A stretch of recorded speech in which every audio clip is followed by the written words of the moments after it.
생명을 주관하시는 주님, 하루를 허락하시고 예배의 자리로 올 수 있는 건강 주심을 감사합니다.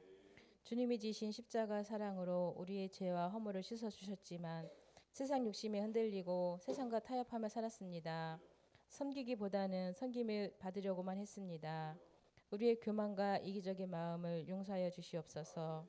고난 주간입니다. 우리의 시선이 주님을 향하게 하시고 주님이 십자가에서 보여주신 사랑을 묵상하며 주님을 섬기는 삶으로 인도하여 주시옵소서. 주님이 교회 임마누엘 교회를 축복하여 주시옵소서. 주님의 마음이 합한 교회, 따뜻한 공동체로 복음의 빛을 전하는 교회, 주님이 기뻐하시는 교회가 되기를 소망합니다. 힘들고 지친 영혼에게 안식처가 되며 서로 위로하고 격려하며 기도와 찬양이 넘치는 교회로 축복하여 주시옵소서. 나라를 위해서 기도합니다. 위정자들에게 국민들이 안전하고 평안한 삶을 살아갈 수 있도록 나라를 잘 다스릴 수 있는 지혜와 겸손함을 허락하여 주시옵소서. 산불 피해로 힘든 국민들에게 도움의 손길과 위로의 마음을 허락하여 주시고 낙심하고 좌절하지 않도록 새 힘을 허락하여 주시옵소서. 말씀을 전하시는 목사님 영혼육의 강건함과 성령의 충만함을 허락하여 주시옵소서. 단위에서 전하시는 말씀이 듣는 우리에게 생명의 말씀이 되어 부활의 소망을 바라보며 주님의 발자취를 따라갈 수 있는 능력의 말씀으로 축복하여 주시옵소서. 모든 말씀 우리를 죄에서 구원하신 예수님의 이름으로 기도합니다. 아멘. 오늘 우리가 함께 은혜 받으실 하나님의 말씀은 마태복음 5장 14절부터 16절까지 말씀입니다. 우리 다 일어나셔서 하나님의 말씀을 다 함께 한 목소리로 읽겠습니다. 너희는 세상의 빛이라. 산 위에 있는 동네가 숨겨지지 못할 것이요 사람이 등불을 켜서 말 아래에 두지 아니하고 등경 위에 두나니 이러므로 집안 모든 사람에게 비치느니라.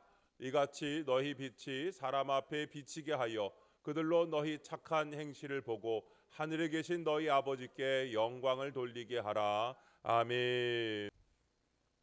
우리는 세상의 빛입니다 라는 제목으로 말씀의 은혜를 함께 나누겠습니다. 제가 신학을 공부하면서 부딪혔던 고민이 여러 가지 있지만 그 중에 중요한 고민 가운데 하나가 교회는 누구를 위하여 존재하느냐라는 질문입니다. 여러분, 교회는 누구를 위해서 존재한다고 생각하십니까? 교회가 교인들을 위해서 존재하는 것인지 아니면 세상을 위해서 존재하는 것인지, 이런 질문이 별것 아닌 것 같지만 오늘 우리에게 이것은 매우 중요한 질문이 아닐 수가 없습니다. 교회가 어떻게 생각하면 교인들을 위해 있는 것 같기도 하고 또 어떻게 생각하면 세상을 위해서 있는 것 같기도 하고, 이게 여간 고민이 아닌 겁니다. 여러분, 교회가 교인들을 위해서 있습니까? 아니면 세상을 위해서 있겠습니까? 흩어지는 교회라는 책이 있습니다. 이 책의 저자 후켄다이크는 현대교회가 주일에만 모여 예배드리는데 그치는 공동체가 아니라 각자의 삶의 자리에서 복음으로 살아내는 흩어지는 교회로 변화되어야 한다고 말합니다. 저자는 이런 말을 합니다. 교회는 벽돌로 지어진 건물이 아니라 하나님을 사랑하고 이웃을 섬기는 삶의 방식이다 라고 말이죠. 즉 우리는 주일에 모여 예배를 드리는 모인 교회일 뿐 아니라 세상 속으로 파송된 흩어지는 교회로 살아가야 한다는 것입니다. 로마서 12장 1절 말씀에 이렇게 말씀했죠. 너희 몸을 하나님이 기뻐하시는 거룩한 산제물로 드리라 했습니다. 이것은 단지 예배당 안에서 드리는 제사가 아니라 우리의 일상 속에서 드리는 삶의 예배를 말하는 것입니다. 초대교회와 종교개혁 시대를 보면 예배가 끝나고 나면 교회의 문을 닫는 폐문의식이 있었습니다. 그 문을 닫는다는 것은 단순히 예배가 끝났다는 의미가 아닙니다. 그것은 바로 이제 세상으로 나아가 복음을 살아내라는 파송의 선언입니다. 우리는 이제 주일에만 교회로 존재하는 것이 아니라 여러분의 가정에서, 직장에서, 또 학교에서, 우리가 가는 모든 곳에서 우리는 교회로 살아가야 하는 것입니다. 이것이 바로 흩어지는 교회가 우리에게 도전하는 메시지입니다. 사랑하는 성도 여러분, 오늘 이 예배가 끝난 다음에 우리는 교회를 나서게 됩니다. 하지만 여러분, 진짜 교회는 그때부터 시작되는 것입니다. 하나님은 우리를 흩으셔서 우리가 있는 바로 그곳에서 복음을 전하게 하시고 복음대로 살아가게 하십니다. 세상을 위한 교회, 삶으로 살아내는 교회, 그것이 하나님이 기뻐하시는 교회의 모습인 줄로 믿습니다. 여러분, 교회는 먼저 교인들을 위해서 있습니다. 이것은 분명합니다. 교인들이 교회에 모여서 하나님께 예배를 드리고 하나님의 말씀으로 가르침을 받고 교인들이 서로 믿음과 사랑의 교제를 나누기 위하여 있습니다. 그러나 여러분, 교회의 존재는 이러한 것 외에 더 중요한 의미가 있습니다. 그것은 바로 세상을 위하여 있다는 것입니다. 세상에서 하나님의 나라를 이루기 위하여 교회가 있는 것입니다. 그래서 교회는 세상과는 상관없이 세상 밖에 서 있는 것이 아니라 교회는 세상을 구원하기 위하여 세상 안에 서 있는 것입니다. 예수를 믿는 교인들도 마찬가지입니다. 교인은 교회만을 위해서 있는 것이 아니라 세상을 위하여 있는 것입니다. 저와 여러분은 우리 교회만을 위해 있는 것이 아니라 우리 동네 음성읍과 음성군과 또 충청북도와 한국과 세계를 위하여 있는 것을 여러분 믿으시기 바랍니다. 그런데 예수님을 믿는 사람들은 성도는 교회를 위하여 있다고 생각을 하고 자신의 교회를 좋은 교회로만 만들려고 합니다. 세상을 좋은 세상으로 만드는 데에는 별로 관심이 없는 사람들도 많습니다. 그저 세상은 악하다고 한탄만 할 뿐입니다. 우리가 정말로 좋은 교회를 만들려면 의욕과 욕심만 가지고 되는 것이 아닙니다. 교회가 세상을 향하여 복음을 증거할 때 좋은 교회가 가능한 것입니다. 세상은 제쳐놓고 좋은 교회를 만들려고 하면 할수록 교회는 더 부패하게 될 수밖에 없습니다.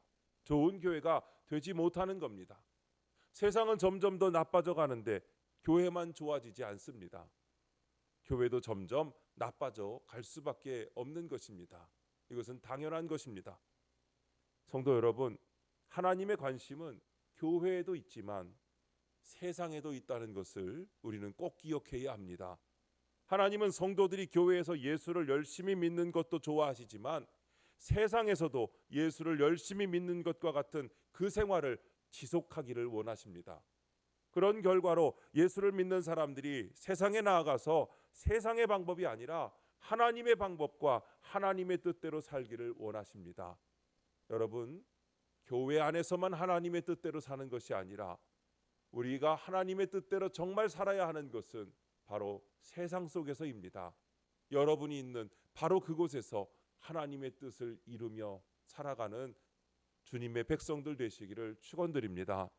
그래서 하나님의 백성들로 하여금 이 땅을 좋은 세상으로 만들기를 하나님께서는 원하고 계십니다. 하나님의 뜻과 하나님의 방법이 통하는 좋은 세상을 만들기를 원하시는 것입니다. 그 하나님의 뜻이 이루어지는 것이 바로 하나님의 나라가 되는 줄로 믿습니다. 이 땅이 이미 하나님의 나라가 선포되었으니 이 땅에 하나님의 법이 통치되어지고 하나님의 말씀이 이루어지고 하나님의 백성들이 하나님의 말씀대로 살아가는 것이 당연한 모습으로 보여지는 바로 그런 세상이 되는 것을 하나님께서는 원하십니다. 우리는 이런 하나님의 마음을 알아야 합니다. 그런 의미에서 예수님은 저와 여러분에게 너희는 세상의 소금이니 너희는 세상의 빛이니 라고 말씀하고 계신 것을 깨달으시기 바랍니다. 지난 주일에 말씀을 드린 것처럼 예수님은 우리에게 너희는 세상의 소금이니 하셨습니다. 교회 안에서 교회를 위한 소금이 아니라 여러분 세상 속에서 세상을 위한 소금과 같은 사람이 되라는 말씀입니다. 오늘은 그 뒤에 본문 14절 이하의 말씀을 보려고 합니다. 오늘 예수님은 저와 여러분에게 말씀하셨습니다. 본문 14절에 너희는 세상의 빛이라 했습니다. 네. 안 나와요? 네, 괜찮아요. 짧으니까 여러분 따라해 주시죠. 너희는 세상의 빛이라. 아멘. 저와 여러분에게 세상을 위한 빛이라고 하십니다. 역시 놀랄 만한 말씀입니다. 지금이야 길에 가로등이 많이 있어서 밝습니다. 제가 읍내에 한번 산책을 나갔다가 어두운 데가 없더라고요. 야, 음성읍내 다 밝아요. 물론 가게 문 연 데는 많지 않지만 하여튼 길 곳곳마다 다 불이 켜져 있고 골목골목마다 불이 안 켜진 데가 없어요.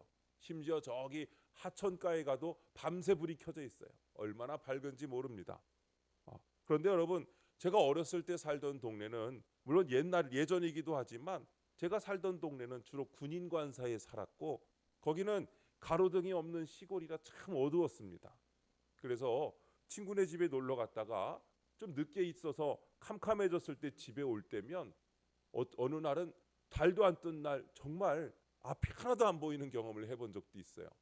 너무 안 보여서 이게 정말 길을 이렇게 더듬더듬 해가면서 그렇게 오다가 한참 있으니까 개슴츠레하게 조금 보이더라고요.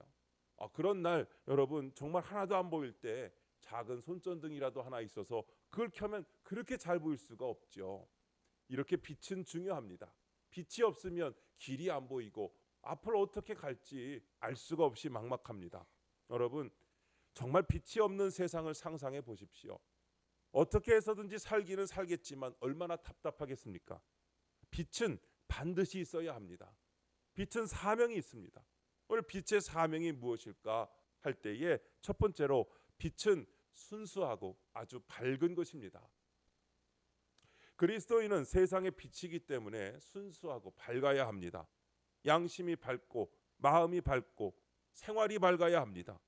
구질구질하거나 어두운 구석이 없어야 합니다.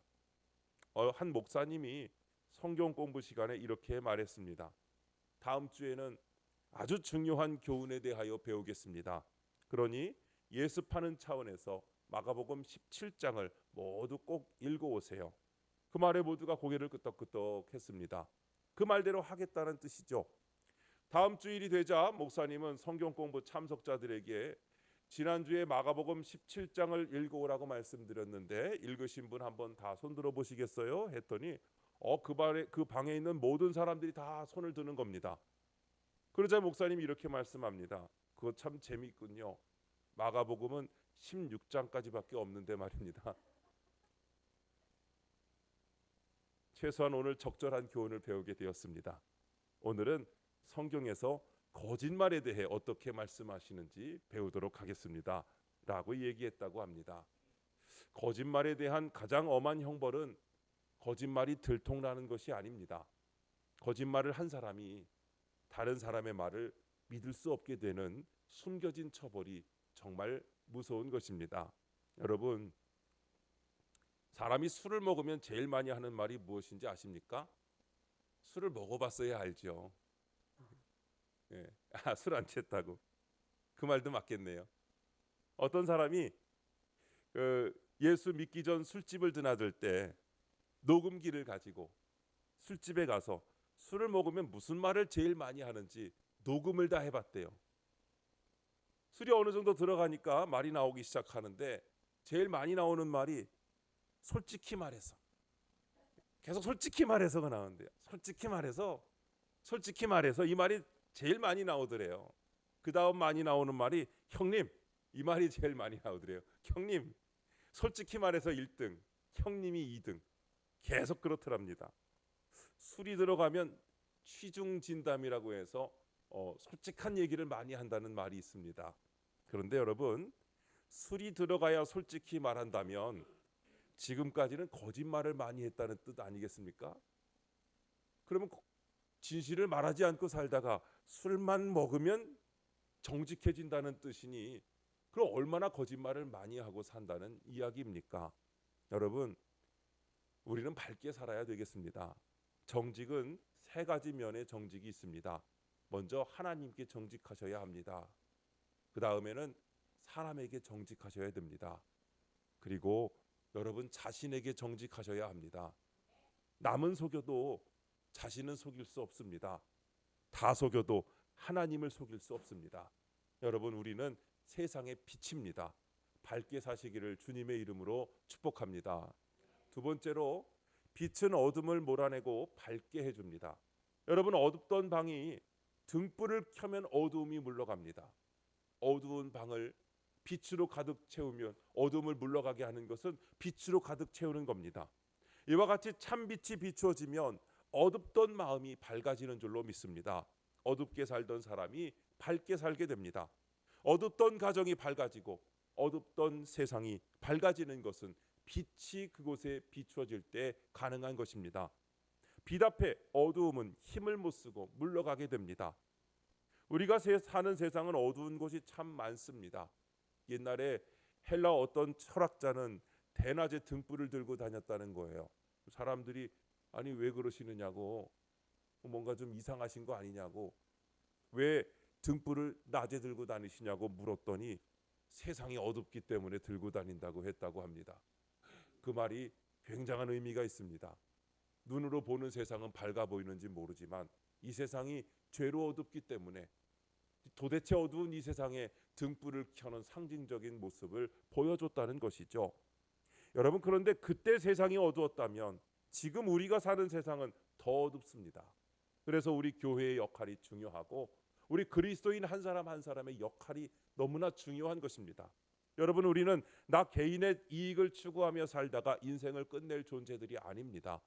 세상의 어두움을 몰아내고 밝은 세상으로 만들어야 할 사명이 우리에게 있습니다. 여러분, 우리는 빛입니다. 빛을 발해야 됩니다. 여러분, 옆 사람에게 말씀하시죠. 당신은 빛이십니다. 당신이라고 잘못 얘기하면 뉘앙스가 이상해요. 권사님은 빛이십니다. 집사님은 빛이십니다. 앞에 있는 사람 직분을 정확하게 성도님은 빛이십니다 하시죠. 성도님은 빛이십니다. 아멘. 그럼 이렇게 얘기하시죠. 부끄러우시면 나는 빛입니다. 할렐루야. 여러분은 빛인 줄로 믿습니다. 빛을 발하는 여러분들 되시기를 바랍니다. 어둠을 몰아내는 빛이 되시기를 바랍니다. 빛은 주님의 영향력이고 어두움은 사탄의 영향력입니다. 사탄의 영향력을 몰아내고 주님의 영향력을 키워가야 합니다. 사탄은 갈수록 사람들을 어둠으로 몰아갑니다. 청소년들과 청년들을 흑암 속으로 몰아갑니다. 하나님에 대하여 무지하게 만들고 밝은 빛을 거부하게 하고 방황하도록 합니다. 여러분, 빛을 비추어야 합니다. 여러분, 밝게 사셔야 합니다. 어두움을 몰아내야 합니다. 밝은 심령, 밝은 말, 밝은 생활, 밝은 가정, 밝은 교회, 밝은 세상을 만들어갈 수 있으시기를 주님의 이름으로 축원합니다. 세 번째는 빛은 눈에 띄게 비춰야 하는 겁니다. 본문 14절에 보니까 이렇게 말씀합니다. 산 위에 있는 동네가 숨겨지지 못할 것이요 했습니다. 산 위에 있는 동네는 교회입니다. 동네 사람들은 그리스도인들입니다. 동네가 산 위에 있으니 모든 사람이 다 볼 수가 있습니다. 사람들은 우리의 교회를 보고 있습니다. 우리의 삶을 지켜보고 있습니다. 우리가 저들에게 빛을 비추어 저들이 빛을 보고 나오도록 해야 하는 것입니다. 캄캄한 밤에 항해하는 배가 항구에 들어오기 위해서는 등대 불빛을 보고 항해를 합니다. 캄캄한 밤길을 가는데 저 멀리 불빛이 보인다면 얼마나 반갑겠습니까? 그 빛이 있는 곳으로 발길을 옮기게 될 것입니다. 우리는 세상의 빛입니다. 세상 사람들이 우리가 비추는 빛으로 몰려오게 해야 합니다. 사람들이 보이도록 비춰야 할 사명이 우리에게 있습니다. 많은 불신자들이 말합니다. 교회가 뭐 합니까? 하는 일이 뭡니까? 교인들이 왜 저 모양입니까? 교회 다니면 다 저렇습니까? 우리는 그들의 소리를 외면하지 말고 정말 이제는 빛을 비추어야 합니다. 사람들의 눈에 띄게 비춰야 합니다. 우리 교회가 이 지역과 사회에 눈에 띄게 빛을 발하는 교회와 성도님들이 되시기를 주님의 이름으로 축원합니다. 그 다음은 빛은 유익하게 비추어야 합니다. 본문 15절을 보니까 이렇게 말씀합니다. 사람이 등불을 켜서 말 아래에 두지 아니하고 등경 위에 두나니 이러므로 집안 모든 사람에게 비치느니라. 아멘. 말이란 시골에서 자라신 분들은 아실 겁니다. 곡식의 양을 재는 둥근 통입니다. 10되가 들어가는 통이죠. 그런데 등불을 켜서 그 말 아래에 감춘다면 등불이 무슨 소용이 있겠냐는 말입니다. 등불은 올려놓는 기구인 등경 위에 두어서 온 집안을 환하게 해야 하는 것입니다. 어둠이 있는 곳에 빛이 들어오면 모든 것을 밝힐 수가 있습니다. 산 위에 있는 동네가 숨기우지 못하듯이 빛을 드러내는 삶은 우리의 사명입니다.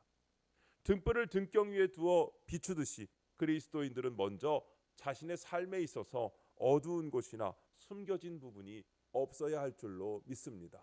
우리의 삶은 드러나게 되어 있습니다.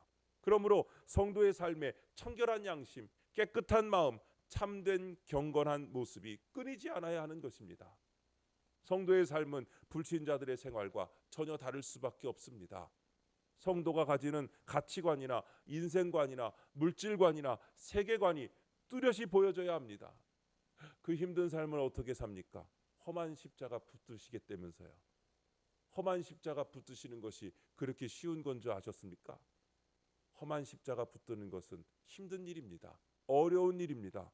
성도가 가져야 하는 마음은 바로 험한 십자가 붙들어 그 마음으로 세상에 나아가 빛으로 살아가야 되는 사명이 우리에게 있는 줄로 믿습니다. 먼저 주님께 구원받은 우리들이, 주님의 십자가 보혈로 우리의 죄를 씻음받은 우리들이 먼저 우리가 그 삶으로 해야 할 일은 빛으로 세상에 나아가 비추는 사명을 감당해야 할 줄로 믿습니다. 성도는 세상 속에 살면서 불신자들과는 다르게 생각하고 말하고 행동하는 천국 시민이기 때문에 성도의 빛된 삶은 자연히 어두움의 정체를 밝히고 거짓과 죄악을 노출시켜 버릴 수밖에 없는 줄로 믿습니다. 성도는 100마디의 말보다 작은 행동으로 그리스도의 사랑을 실천해야 합니다. 신앙생활은 입으로 하는 것이 아니라 행동으로 하는 것입니다. 우리의 삶 자체로 믿음을 보여야 된다는 것입니다. 우리의 거룩한 삶을 통하여 불신자들에게도 선한 증거를 얻을 수 있는 성도들이 되시기를 바랍니다. 사랑하는 성도 여러분, 우리가 남에게 본이 되고 덕이 되고 유익하게 살아야 합니다. 교회 안에서는 빛이 되는데 밖에만 나가면 말 아래 감춰져 있다면 여러분 성도의 모습이 아닙니다. 드러나야 합니다. 여러분의 학생이라면 학교라는 등경 위에 올려져야 합니다. 직장이라는 등경 위에 올려져야 합니다. 식당이나 대중교통 안에서도 남에게 유익하게 비추어야 할 줄로 믿습니다. 여러분 자신을 말 아래 감추지 마십시오. 문자적인 말이 아니라 다른 의미에서 형식주의 말에 감추지 마십시오. 이기적인 욕심의 말에 감추지 마십시오. 편협한 마음의 말에 감추지 마십시오. 교만의 말에 감추지 마십시오. 나쁜 습관의 말에 감추지 마십시오. 다른 사람에게 유익하도록 등경 위에 올려놓으셔야 합니다. 다른 사람에게 빛을 드러내셔야 합니다. 그 빛에 사람들이 모여들게 해야 합니다. 이런 성도들이 모두 되시기를 주님의 이름으로 축원드립니다. 다섯 번째로 하나님의 영광을 위하여 빛을 비추어야 합니다. 본문 16절 말씀을 같이 읽겠습니다. 이같이 너희 빛이 사람 앞에 비치게 하여 그들로 너희 착한 행실을 보고 하늘에 계신 너희 아버지께 영광을 돌리게 하라. 아멘. 우리의 착한 행실은 세상에 빛이 되고 하나님께 영광이 되는 것입니다. 우리가 아무리 종교 생활은 잘해도 도덕적인 생활이 무너진다면 하나님의 영광이 되지 못합니다. 그래서 주님이 우리에게 너희는 천국의 빛이라 하지 않으셨어요. 너희는 세상의 빛이라 하셨습니다. 세상 사람들에게 우리의 생활로서 빛을 비춰야 하는 것입니다. 그것이 하나님께 영광이 되는 것입니다. 세상 사람들 안 보는 천국 가서 빛이 되라는 얘기가 아니라 세상 사람들 보는 그곳에서 빛이 되셔야 하고 어두운 바로 그곳에 빛이 되셔야 빛의 역할을 감당하는 것입니다. 밝은 곳에서 빛이 되는 것이 아니라 어두운 곳에 가서 빛이 되라고 말씀하고 계십니다. 우리의 옷차림도 중요합니다. 길을 가는 것도 중요합니다. 자동차 신호 하나 지키는 것도 중요합니다. 기초 질서 하나 못 지키면서 하나님의 법을 지킨다는 것은 모순입니다. 여러분, 하나님의 영광을 위하여 사람에게 빛을 비추는 성도님들 되시기를 바랍니다. 성도가 세상의 빛으로서 살아간다는 의미는 무엇입니까? 세상의 빛으로서의 삶은 다른 사람과의 관계에서 나타나게 됩니다. 성도가 바라는 빛은 곧 착한 행실입니다. 여기 착한 행실이란 우리의 성실함과 충실함과 희생과 사랑과 인내 등을 말합니다. 하나님께 대한 착한 행실은 우리가 하나님의 명령에 순종함으로써 하나님을 증거하는 수단이 되고 말씀에 대한 착한 행실은 이웃에 대한 사랑의 의무를 실천함으로 나타나게 됩니다.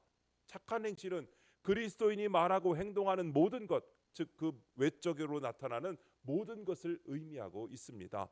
또 한 가지를 여러분 기억하셔야 됩니다. 등불에는 반드시 심지와 기름이 있습니다. 기름이 떨어지면 심지는 타들어가다가 마침내 꺼지게 될 겁니다. 그래서 계속 기름을 공급하여 기름이 떨어지지 않도록 해야 합니다. 옛날에 기름은 기름집에서 사다가 불을 밝혀야 됐습니다. 우리의 빛을 밝히는 기름은 하나님이 가지고 계십니다. 바로 성령의 기름입니다. 성령의 기름 부음을 받아야 합니다. 그래서 기도에 힘써야 합니다. 성령의 기름을 날마다 공급받아야 합니다. 기름 없는 등불은 꺼집니다. 기름 없는 온풍기는 열을 낼 수가 없습니다. 기름 없는 자동차는 털털거리다가 정지합니다. 기름 없는 성도는 형식뿐이고 원망과 불평과 짜증과 괴로움에 털털거리는 소리가 나게 되어 있습니다. 그러므로 여러분, 기도하여 성령의 기름을 공급받아야 하는 것입니다. 사랑하는 여러분, 우리는 스스로 세상에 빛을 내는 발광체가 아닙니다. 다행히 주님의 빛을 받아서 반사하는 반사체입니다. 우리 스스로는 할 수 없는 일이지만 주님께서 우리에게 빛을 비춰주시기 때문에 그 빛을 받아서 반사하여 세상에 보여주는 바로 그런 삶을 살아야 합니다.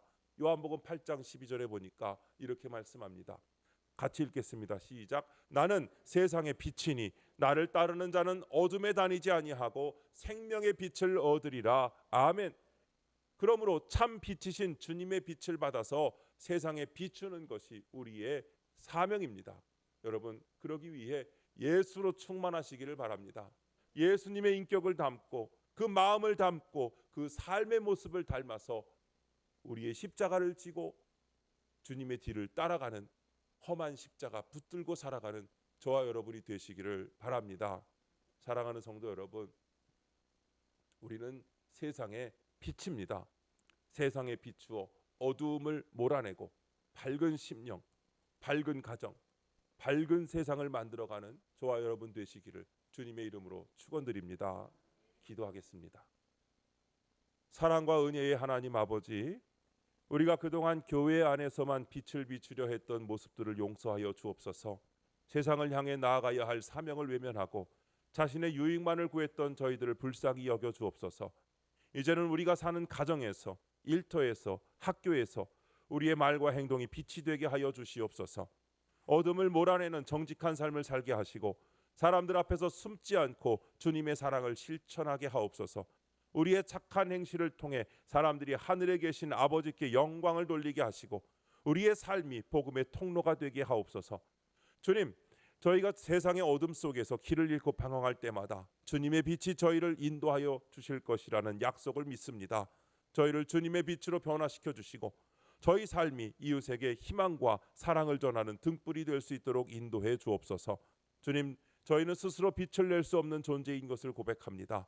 오직 예수님의 빛을 반사하는 반사체로서 주님의 인격과 사랑을 닮아가게 하옵소서. 주님, 우리 모두가 세상의 빛으로 하나님의 나라를 드러내는 도구로 살아가게 하여 주시옵소서. 빛을 잃은 이 땅에 희망의 등불로 쓰임받는 인생들이 되게 하여 주시옵소서. 우리 주 예수 그리스도의 이름으로 기도드립니다. 아멘.